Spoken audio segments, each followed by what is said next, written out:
Assalamu alaikum. My name is Sayyida Noor Fatma and I am teaching you biology FSC pre-medical first year.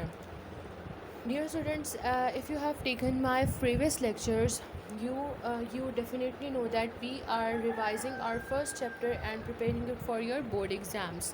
As you know, as per government orders, there are only three subjects, and you have to study biochemistry and physics. Right? So you will get marks on the behalf of these subjects for other subjects. Students, we are doing topic number 3 of your biology book of the chapter number 1.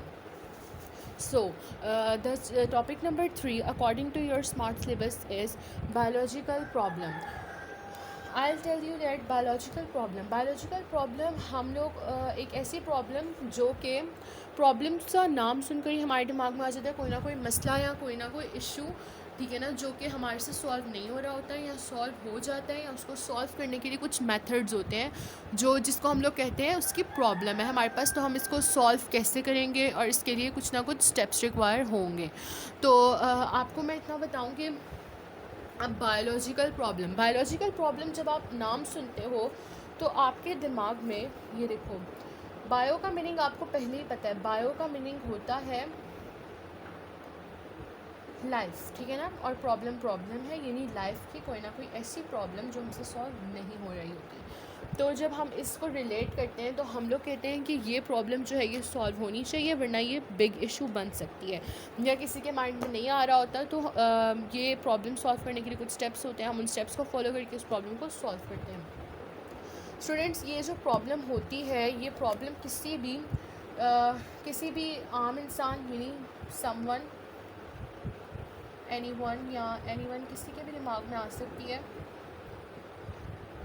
और सबसे main बात कि ये किसी biologist के mind में भी आ सकती है. मतलब कोई बायोलॉजिस्ट अब आप किसको मानते हो? बायोलॉजिस्ट वो होता है जो बायो की स्टडी करते हैं, हु स्टडी बायो, ठीक है ना. बायोलॉजिस्ट वो होते हैं जो कि बायो की स्टडी करते हैं, जिनकी पूरी लाइफ बायो की स्टडी करते हुए गुजर रही होती है और वो बायो की हमें सारी डिटेल्स बताते हैं. वही हमें बताते हैं कि बायोलॉजी में क्या क्या नई चीज़ें आ रही हैं, क्या क्या इस चीज़ का क्या स्कोप जा रहा है. वो होते हैं बायोलॉजिस्ट, ठीक है ना. Many people in front of the camera in front taking my class may also have the aim of becoming biologist or many other branches just like biotechnologist or many other. So dear students, हम लोग अब मैं आपको इसकी एक proper definition लिखवाने लगी हूँ, ठीक है ना. तो इसकी आप लोगों का, क्योंकि ये जो बायोलॉजिकल प्रॉब्लम वाला जो क्वेश्चन है ये आ जाता है आपको शॉर्ट में भी. वैसे तो एक फुल फ्लेज लॉन्ग क्वेश्चन है बायोलॉजिकल प्रॉब्लम, काफ़ी लंबा लॉन्ग है और इसके आपको मार्क्स भी अच्छे खासे मिल जाते हैं. अगर मैं आपको स्कीम के अकॉर्डिंग बताना चाहूँ, लाहौर बोर्ड की स्कीम के अकॉर्डिंग, तो इस चैप्टर का pair, chapter number 1 of biology का पेयर बनता है चैप्टर नंबर 14 के साथ. मैं आपके साथ एक वीडियो शेयर करूंगी जिसमें मैं आपको बायोलॉजी की पूरी लाहौर बोर्ड की स्कीम जो मैं आपको बताऊंगी, और मैं आपको बताऊंगी कि आपको कौन कौन से चैप्टर्स करने चाहिए ताकि आप लोगों को इससे फ़ायदा, और आप लोगों को बताऊंगी कि कौन कौन से चैप्टर के क्वेश्चंस करने में आपको मार्क्स ज़्यादा मिलते हैं. तो स्टूडेंट्स, अगर हम लोग आपको बताऊं कि चैप्टर नंबर 1 का जो पेयर है वो बनता है चैप्टर नंबर 14 यानी your last chapter of this book. That is very lengthy. जो चैप्टर नंबर 14 है वो लेंथी है और आपको वो सारा का सारा करना पड़ता है, लेकिन स्मार्ट सिलेबस में भी उसमें से कुछ खास कटा नहीं हुआ. लेकिन कुछ स्टूडेंट्स जो होते हैं, काफ़ी ज़्यादा स्टूडेंट्स उस चैप्टर को छोड़ देते हैं और सेकंड चैप्टर से अपनी लॉन्ग क्वेश्चंस का आगाज़ करते हैं. लेकिन आपको ये भी आना चाहिए. अगर आप ये छोड़ रहे हैं डजेंट अ बिग डील, आप इसको फिर भी करेंगे, आप इसको फिर भी शॉर्ट के लिए ज़रूर प्रिपेयर करेंगे. लेकिन ये वैसे लॉन्ग के लिए बहुत इंपॉर्टेंट और अच्छा चैप्टर है. मुझे इस चैप्टर के लॉन्ग बहुत पसंद है क्योंकि ये बहुत ज़्यादा अच्छे और आसान है और इनकी वर्डिंग बहुत इजी है, सब कुछ बहुत इजी है. तो उसके बाद हम अगर बायोलॉजिकल प्रॉब्लम जो है ये शॉर्ट में भी आ जाता है. बायोलॉजी वो कहते हैं आपको define biological problem and how it can be solved या डिफ़ाइन इट्स कंपोनेंट्स, ठीक है ना. इस तरह के आपको क्वेश्चन वो शॉर्ट में भी दे सकता है. तो बच्चे जो होते हैं वो परेशान हो जाते हैं कि ये कहाँ से आ गया क्वेश्चन, हम अब कैसे करेंगे. मैं अब आपको इसकी प्रॉपर डेफिनेशन बायोलॉजिकल प्रॉब्लम की नोट डाउन करवा रही हूँ, आप लोग नोट डाउन कर लें। ओके, तो हम जब बायोलॉजिकल प्रॉब्लम की बात करते हैं, मैं आप डेफिनेशन लिखवा रही हूँ, लिखेंगे biological problem is a query about life that is either asked by someone or comes in biologist mind। ये बहुत इजी और बहुत सिंपल वर्ड्स वाली डेफिनेशन मैंने आपको नोट डाउन करने को दी है। इससे ज़्यादा इजी डेफिनेशन बायोलॉजिकल प्रॉब्लम की हो ही नहीं सकती। अच्छा, अगर मैं आप लोगों को पहले बता रही हूँ कि अगर आप लोगों को कोई भी प्रॉब्लम हो किसी भी लेक्चर में, या आपको कुछ मिस्टेक्स नज़र आ रही हो, या मिस्टेक्स तो नहीं मतलब जैसे कि आप लोगों को हो गए मैं बहुत तेज़ पढ़ा रही हूँ, बहुत स्लो, तो आप लोग मुझे अपने कमेंट्स में बता सकते हैं। और आप लोगों को अगर कोई और टॉपिक समझना हो तो वो भी आप मुझे अपने कमेंट्स में बता सकते हैं, मैं आपको समझा दूँगी, मैं आपसे पूरा कोऑपरेट करूँगी। लेकिन आप लोग जो हैं अच्छे से समझिएगा, क्योंकि बहुत मेहनत से लेक्चर बनता है। तो सबसे पहले बायोलॉजिकल प्रॉब्लम, मैं आपको बता चुकी हूँ कि biological problem is a query about life, यानी कि ऐसी प्रॉब्लम जो कि लाइफ की प्रॉब्लम को रिलेट करती है। और ये किसी भी इंसान के दिमाग में ये बायोलॉजिकल प्रॉब्लम आ सकती है या किसी बायोलॉजिस्ट के माइंड में। ये बात मैंने आपको पहले एक्सप्लेन कर दी थी। तो स्टूडेंट, सबसे पहले अब हम उसके बाद बायोलॉजिकल प्रॉब्लम के बाद आप सबसे पहले किसकी हेडिंग देंगे? बायोलॉजिकल प्रॉब्लम, ठीक है ना, नोट डाउन करते जाइएगा साथ साथ। उसके बाद आप देंगे बायोलॉजिकल मेथड की हेडिंग। अब मैं ये रेस कर रही हूँ, ठीक है ना। उसके बाद जो आपकी हेडिंग आएगी वो होगी बायोलॉजिकल मेथड। अच्छा, अब आप लोगों ने कंफ्यूज नहीं होना कि यार ये बायोलॉजिकल प्रॉब्लम है, ये बायोलॉजिकल मेथड कहाँ से आ गया। तो बायोलॉजिकल मेथड के अंदर क्या आएगा कि ऐसा मतलब मेथड जिससे हम लोग बायोलॉजिकल प्रॉब्लम को सॉल्व करते हैं। आप लोग इसकी डेफिनेशन कुछ इस तरह से लिखेंगे, एक ऑर्गेनाइज्ड जो प्रॉपर मेथड होता है, organised and systematic method for solving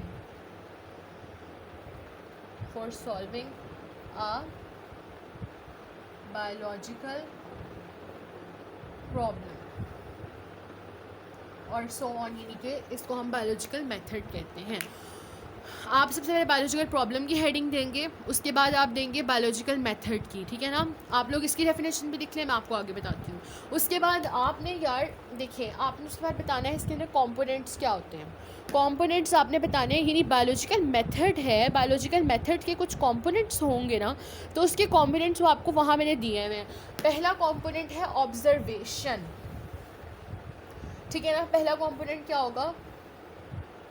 observation, यानी ऑब्ज़र्व यानी किसी चीज़ को जानना, किसी चीज़ के बारे में बहुत ज़्यादा मतलब स्टडी करना, ऑब्ज़र्व करना। बहुत कॉमन सा वर्ड है, आप लोग ऑब्ज़र्व को ले लें, आप लोगों को समझ आ जाएगी। ओके, ऑब्ज़र्वेशन जो होती है, अब हम लोग किस से करते हैं ऑब्ज़र्वेशन को बनाने के लिए? हम लोगों को क्या चाहिए होती है? हमारे पास होती है 5 सेंसेस। हमारी कितनी सेंसेस हैं? 5 सेंसेस हैं। ऑब्जर्वेशन किन से मिलकर बनती है? 5 सेंसेस से। अब 5 सेंसेस कौन कौन सी है मैं आपको नेम बता देती हूँ। एक होगी विजन, यानी देखना, हेयरिंग यानी सुनना, उसके बाद स्मेल यानी सूंघना, टेस्ट यानी चखना, और एक और आएगी और यानी टच यानी छूना या हाथ लगाना। अब इन सारी 5 सेंसेस से मिलाकर हम लोग क्या कर सकते हैं? ऑब्जर्वेशंस का डेटा फाइंड आउट कर सकते हैं, ऑब्जर्वेशंस बना सकते हैं हम इन 5 सेंसेस थे, ठीक है ना। अब उसके बाद हम लोग अगर ये कहें कि ऑब्जर्वेशन जो है उसकी भी 2 टाइप्स होती हैं। इसकी क्या टाइप्स होती हैं? 2 टाइप्स, ठीक है ना। इसकी कितनी टाइप्स होती है? 2 टाइप्स। अब इसकी 2 टाइप्स जो है, एक टाइप होगी, एक टाइप है क्वालिटेटिव और एक है क्वांटिटेटिव। इसकी कितनी टाइप्स हैं? 2 टाइप्स, एक है क्वालिटेटिव, एक है क्वांटिटेटिव, ठीक है ना। एक है क्वालिटेटिव, दूसरी है क्वांटिटेटिव, ठीक है ना। तो 2 टाइप्स हो गई। क्वालिटेटिव, अब आपको क्वालिटेटिव, क्वालिटी यानी आपको क्वालिटी यहाँ पे पता लग रही है, मैं यहाँ पे किस चीज़ की बात कर रही हूँ, किसी क्वालिटी की बारे में। और क्वांटिटी यानी कोई भी वैल्यू, ठीक है ना। आपको वर्ड्स में ही, एक मैंने आप लोगों को अपने पहले लेक्चर में कहा था, बायो में बहुत से ऐसे वर्ड्स होते हैं जिनको हम डीकोड कर सकते हैं और हमारी प्रॉपर डेफिनेशन बन सकती है। तो क्वालिटेटिव यानी ये किसको डिनोट कर रही है? किसी, मैं आपको लिखती हूँ, ये देखिए, ये किसी क्वालिटी को डिनोट कर रही है, यानी किसी क्वालिटी के बारे में। और क्वांटिटेटिव यानी किसी क्वांटिटी को, ठीक है ना। तो वो कह रहा है कि 2 तरह की ऑब्जर्वेशन होती है, एक होती है क्वालिटेटिव, एक होती है क्वांटिटेटिव, ठीक है ना। उसके बाद मैं आपको बताती हूँ क्वांटिटेटिव एंड ऑब्जर्वेशंस की प्रॉपर डेफिनेशन। तो क्वांटिटेटिव की जो प्रॉपर डेफिनेशन है आप लोग नोट डाउन कर लें, मैं आपको लिखवा रही हूँ। They are based on quantity of any substance, they are based on quantity of any substance, they can be measurable and can be recorded in terms of numbers, ठीक है ना। क्वालिटेटिव की बताती हूँ, they are based on the quality of any substance, they can not be measurable and can not be recorded in terms of numbers. अगर आप लोगों को याद हो तो आप ये भी 9th में पढ़कर आए हैं पहले से, ठीक है ना। ये भी आप 9th में पढ़कर आए हैं, ये भी आप 9th में पढ़कर आए हैं। उसके बाद हम लोग आगे चलते हैं। अब मैं आपको क्वालिटी की एक एग्जांपल जैसे दे दूँ, क्वालिटी होगी ब्यूटीफुल, ब्यूटीफुल या ऑनेस्ट, ठीक है ना। और अब देखिए, हम लोग उसकी ब्यूटीफुलनेस को या उसकी ऑनेस्टी को हम लोग कैसे मैयर कर सकते हैं? कोई भी नहीं कर सकता उसकी मैयर। वो कितनी खूबसूरत है या वो कितनी सच्ची है, इसको कोई मैयर नहीं कर सकता। ये जस्ट एक क्वालिटी है, इसको हम फील कर सकते हैं बस। क्वांटिटेटिव, क्वांटिटी, इसको हम लोग क्या कहते हैं कि यार ये पानी, अब हम जैसे वाटर की इसमें एग्जांपल लेते हैं, इसमें हम कहते हैं जैसे वाटर है, वाटर किस पे क्या कहते हैं, हम कहते हैं 0 डिग्री सेल्सियस पे क्या हो रहा है? फ्रीज़ हो रहा है। और 100 डिग्री सेल्सियस पे क्या हो रहा है? ये बॉयल हो रहा है। 100 डिग्री सेल्सियस पे वाटर बॉयल हो रहा है और 0 डिग्री सेल्सियस पे फ्रीज़ हो रहा है। तो हम कहते हैं ये इसकी क्वालिटी है। और वाटर कितना ले रहे हैं हम? 70 kg ले रहे हैं या 10 मिलीमीटर ले रहे हैं, 5 मिलीमीटर ले रहे हैं, ये इसकी क्वांटिटी को डिनोट कर रहा है। तो हम इसके अंदर क्वांटिटेटिव के अंदर हम ये वाटर की एग्जांपल दे सकते हैं। क्वालिटी के अंदर आप कोई भी क्वालिटी यानी ऑनेस्टी, ट्रस्ट या लव या ब्यूटीफुल, इस तरह की चीज़ें आप दे सकते हैं। उसके बाद आप जब नेक्स्ट की तरफ मूव करते हैं, next component you can see, next component है हमारा डेटा। ओके, तो डेटा बहुत मैटर करता है कि यार उसके लिए हमने डेटा क्या दिया हुआ है। डेटा आपने बताना है, ठीक है ना। डेटा उसका क्या क्या होगा, ठीक है ना। अब ये देखिए, हम लोग अब डेटा के बारे में बताएंगे। अब डेटा को हम लोग कैसे करेंगे? हम कहेंगे कि जो ऑब्जर्वेशंस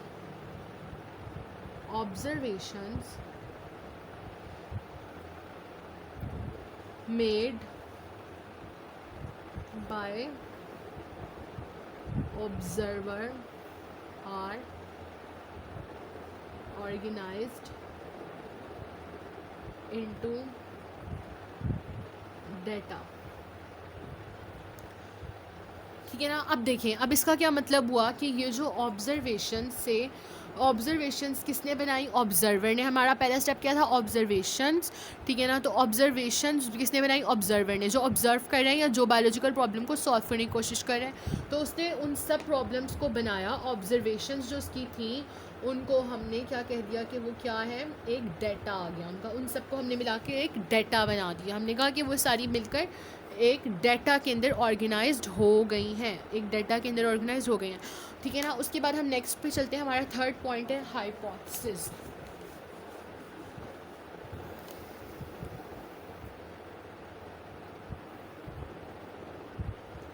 हाइपोथेसिस को देखकर परेशानी होना, ये भी एक शॉर्ट में आ जाता है। हाइपोथेसिस जो होता है ये टेंटेटिव एक्सप्लेनेशन ऑफ ऑब्जर्वेशन होती है, यानी जो ऑब्जर्वेशंस आपने बनाई हैं उनकी क्या चीज़, एक्सप्लेनेशन, ठीक है ना, क्या उनकी एक्सप्लेनेशन। तो इसकी प्रॉपर डेफिनेशन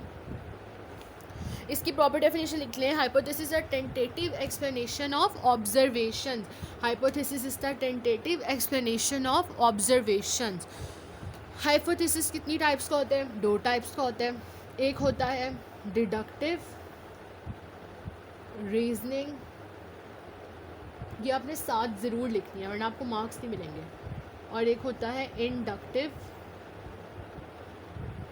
रीजनिंग, ठीक है। अब मैं आपको बताती हूँ, जो डिडक्टिव होता है ना उसके अंदर हम लोग जनरल टू स्पेसिफिक जाते हैं,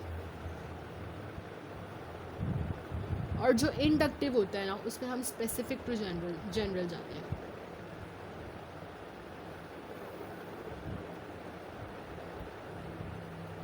अब इसका क्या मतलब हुआ, आप लोगों ने बिल्कुल पैनिक नहीं होना।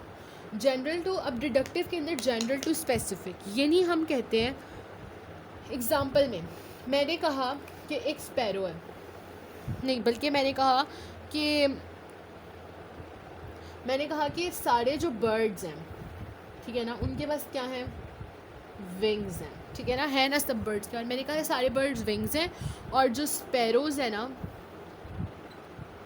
वो भी एक बर्ड है, तो उसके पास भी क्या हुआ है, विंग्स। मैंने ये बात की, मैंने पहले सारे बर्ड्स की बात की, मैंने कहा सारे बर्ड्स हैं उनके पास विंग्स हैं। फिर जो स्पैरो है वो भी एक बर्ड है तो उसके पास भी एक विंग होगा।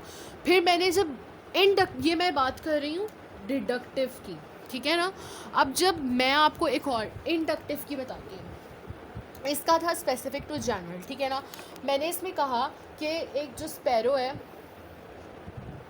वो क्या है, एक बर्ड है, और मैंने कहा बर्ड है, और हमने कहा कि जो बर्ड्स होते हैं उनके पास क्या होते हैं, विंग्स होते हैं। मैंने कहा कि स्पैरो एक बर्ड है और स्पैरो के पास क्या है, विंग्स हैं, तो फिर सारे बर्ड्स के पास भी विंग्स होंगे, ठीक है ना, समझ आई आपको। और यहाँ पे बात की थी हमने इंडक्टिव की। देखिए दोबारा बताती हूँ, मैंने कहा कि स्पैरो एक बर्ड है जिसके पास विंग्स हैं, तो फिर सारे बर्ड्स के पास भी विंग्स होंगे। अब जब हमने डिडक्टिव की बात की, मैंने कहा था जनरल टू स्पेसिफिक, मैंने पहले जनरल सबकी बात की, बर्ड्स हैं उनके पास विंग्स होते हैं, मैंने कहा स्पैरो भी बर्ड है तो स्पैरो के पास भी विंग्स होंगे, यानी पहले हमने सबकी बात की, फिर एक स्पेसिफिक यानी स्पैरो की बात कर दी। फिर मैंने उसके बाद उसको कहा कि वो जो स्पेसिफिक टू जनरल था, यानी स्पेसिफिक मैंने पहले स्पैरो एक स्पेसिफिक बर्ड की बात कर दी, फिर मैंने जनरल यानी सबकी बात कर दी कि फिर उनके पास भी विंग्स होने चाहिए। तो फिर उसके बाद अगले पे चलते हैं हम लोग। फिर हाइपोथेसिस का भी टॉपिक चल रहा है, हाइपोथेसिस का टॉपिक अभी ख़त्म नहीं हुआ, मैंने अभी सिर्फ आपको इसकी डेफिनेशन और इसके भी मैंने टाइप्स बताई हैं। उसके बाद हम चलेंगे कि इसके अंदर हम लोग वेज़, इसके कुछ वेज़ होती हैं जिनसे हम क्या कर सकते हैं, फॉर्मुलेट कर सकते हैं, यानी निकाल सकते हैं किसको, हाइपोथेसिस को, ठीक है ना। तो अब इसके अंदर हम क्या बताएंगे, मैंने कहा कि इंस्टीट्यूशन और इमेजिनेशन, यानी आपकी बुक में भी ये पता होगा, आपको लिखा हुआ होगा इंस्टीट्यूशन और इमेजिनेशन, यानी कि आप इमेजिन कर सकते हो इंस्टीट्यूशन या इमेजिनेशन, आप इसको इमेजिन कर सकते हैं या आप इसके अंदर कुछ बता सकते हो, ठीक है ना। उसके बाद दूसरी आएगी एस्थेटिक प्रेफरेंस, तीसरी आएगी रिलीजियस और फिलोसफिकल आइडियाज़। फिर चौथी आएगी comparison and analogy with other processes, यानी आप कंपेयर करोगे दूसरे प्रोसेसेस के साथ। फिफ्थ वाला आएगा डिस्कवरी ऑफ वन थिंग, यानी discovery of one thing while looking for the other, यानी कि आप किसी एक चीज़ की डिस्कवरी करते हुए दूसरी और चीज़ें भी फाइंड कर लो। तो हम लोग इसको भी लेते हैं इसी के अंदर, ठीक है ना। उसके बाद ये 5 पॉइंट्स आपने लाजमी लिखने हैं। इसका भी शॉर्ट आ सकता है give the ways to formulate hypothesis. उसके बाद हम अगले पॉइंट पे चलते हैं, यानी हमारा जो चौथा पॉइंट है वो है एक्सपेरिमेंट।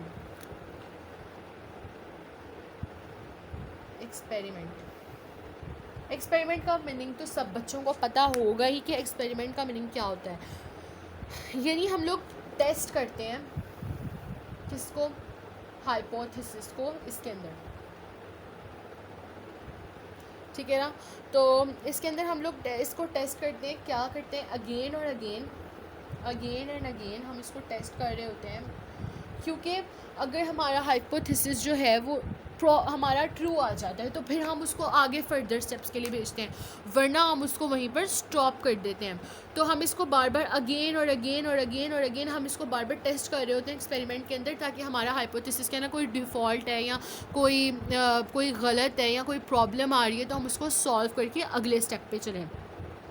बस आपने इसके लिए यही लिखना है, hypothesis are then subjected to testing, any hypothesis that is tested again and again without ever being philosophised is considered well supported and generally accepted, it may be used in the basis for formulating further hypothesis, यानी कि वो further आगे जाते हैं। मैंने आपको यही सब कुछ बताया है।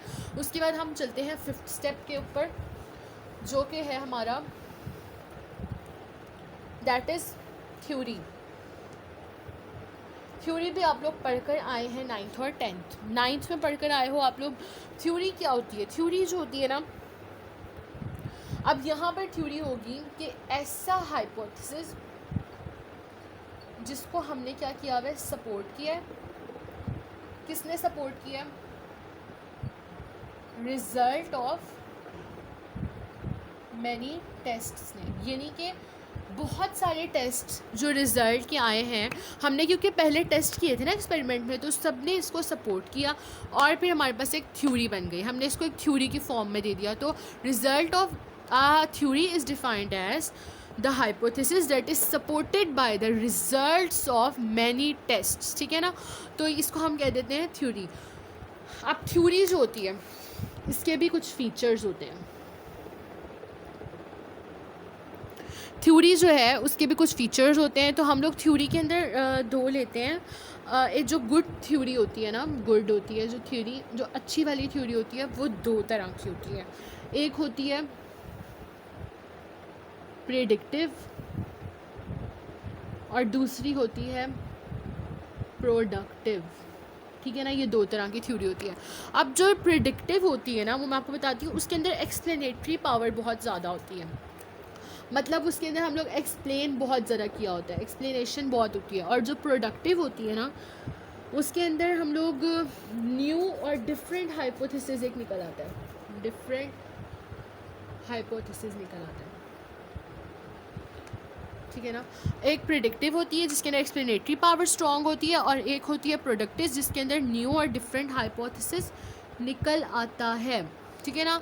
तो हम लोग ये सारा कुछ अब अगले वाले स्टेप में जाके देखते हैं। अगला स्टेप क्या है हमारे पास, जो कि लास्ट स्टेप होगा हमारी बायोलॉजिकल प्रॉब्लम का, ठीक है ना। लास्ट स्टेप है लॉ। अब लॉ बन जाएगा जब थ्योरी भी प्रूव हो जाएगी, जब थ्योरी भी एक अच्छी सी बन जाएगी तो हमारे पास क्या आ जाएगा, एक लॉ आ जाएगा जी। तो लॉ को हम लोग कहेंगे कि अब लॉ के अंदर पता है क्या होता है, जो प्रोडक्टिव थ्योरी होती है ना, मैंने आपको बताया था, जिसके अंदर जो एक नया हाइपोथेसिस बनाती है ना, जो एक न्यू हाइपोथेसिस सजेस्ट करती है, न्यू हाइपोथेसिस या कोई डिफरेंट हाइपोथेसिस सजेस्ट करती है, उसको जो है ना, उसको बहुत ज़्यादा लिया जाता है, उसको साइंटिस्ट जो है ना बहुत ज़्यादा एक्सेप्ट करते हैं और उसी को चैलेंज के तौर पर लेते हैं। तो इस प्रोडक्टिव थ्योरी के अंदर ये आपको MCQs भी आ सकते हैं कि कौन सी थ्योरी होती है, तो आपने याद रखना है प्रोडक्टिव थ्योरी, जिसके अंदर न्यू और डिफरेंट हाइपोथेसिस बनता है। तो आप लोगों ने इस तरह लेना है। फिर उसके बाद क्योंकि वो लोग इसको बहुत ज़्यादा लेते हैं कि हम लोग इसको चैलेंज एज अ चैलेंज रखें और हम इससे एक लॉ बना लें, तो क्योंकि न्यू एक हाइपोथेसिस दे रही होती है। और मैं आपको इसके अंदर इसकी डेफिनेशन बता देती हूँ। A scientific law is uniform और constant fact of nature. It is an virtually an irrefutable theory. It is more general than theory and answer to even more complex questions. अब आपने ये लिख लेना, उसके बाद आपने इसके अंदर कुछ एग्जांपल्स दे देनी है, ठीक है ना। एक एग्जांपल आएगी हार्डी, कोई भी अपनी मर्ज़ी की ले लीजिएगा। अगर आप लोग बहुत ज़्यादा अच्छा करना चाहते हैं तो आप लोग दोनों देंगे, हार्डी विंसबर्ग्स लॉ, ठीक है ना। और दूसरी है मेंडल्स लॉ ऑफ इनहेरिटेंस, ठीक है ना। मेंडल्स लॉ आप लोग पढ़कर आए हैं, हार्डी विंसबर्ग्स लॉ आप लोग आगे जाके पढ़ेंगे। मेंडल्स लॉ आप लोग पढ़कर आए हैं 9th में, ठीक है ना। तो आप लोग इसमें एग्जांपल्स दे देंगे, आप लोगों का क्वेश्चन बहुत अच्छे से हो जाएगा। और मैंने आप लोगों को सारा क्वेश्चन एक्सप्लेन कर दिया। अगर आप लोगों को फिर भी कोई प्रॉब्लम हो तो आप लोग मुझे कमेंट्स में बता सकते हैं।